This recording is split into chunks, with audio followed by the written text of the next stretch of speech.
అంటే ఇప్పుడు సరే ఈ బ్లడ్ క్యాన్సర్‌కి సంబంధించి సోషల్ మీడియాలో ఎక్కువగా ఏం వింటాము అనంటే లైక్ న్యాచురల్‌గా కొన్ని రెమెడీస్‌తో తగ్గొచ్చు. లేకపోతే హెర్బల్ ప్రొడక్ట్స్ వాడడం వల్ల ఇవి తగ్గొచ్చు అనేసి చెప్తా ఉంటారు కొంతమంది సోషల్ మీడియాలో. సో, ఇవి వాడటం వల్ల నయమయ్యే అవకాశాలుంటాయా? లేకుంటే దీనివల్ల ఏమన్నా ప్రమాదం వచ్చే అవకాశం ఉండొచ్చా? This is absolutely very important. ముఖ్యంగా మన తెలుగు జనాల్లో చాలా జనాలు నేను చూసిన గత 25 సంవత్సరంలో కంప్లీట్ క్యూర్ అయ్యే అవకాశం ఉన్న బ్లడ్ క్యాన్సర్స్‌కి ఎవ్వరో చెప్పిన వల్ల హ్మ్. ఏదో ఆల్టర్‌నేటివ్ మెడిసిన్, హెర్బల్ మెడిసిన్ వాడి ఎంత ఇబ్బంది బాధపడి క్యూర్ అయ్యే జబ్బుకి ఖరాబ్ చేసుకున్నారు. రైట్? సో, ఒక ముఖ్యమైన విషయం ఏమిటి అంటే అలోపతి మెడిసిన్స్ మేము వాడే మందులు.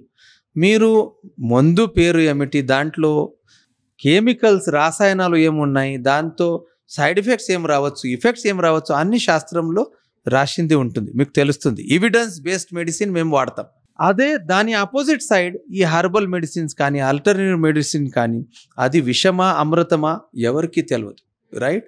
ఇన్‌ఫాక్ట్ అది టైమ్ టెస్టెడ్ కాదు, ఎవిడెన్స్ బేస్డ్ కాదు. కాబట్టి దాంతో ఎంత మనకు లాభాలు వచ్చే బదులు చాలా హానిలు వస్తాయి. ఎందుకంటే ఈ హెవీ కెమికల్స్ కానీ, హెవీ మెటల్స్ కానీ రకరకాల అవయవం పైన దాని ఎలాంటి విపరీతమైన పరిణామాలు ఉంటాయి. ఎన్ని అవయవాలు దానివల్ల పాడైపోవచ్చు.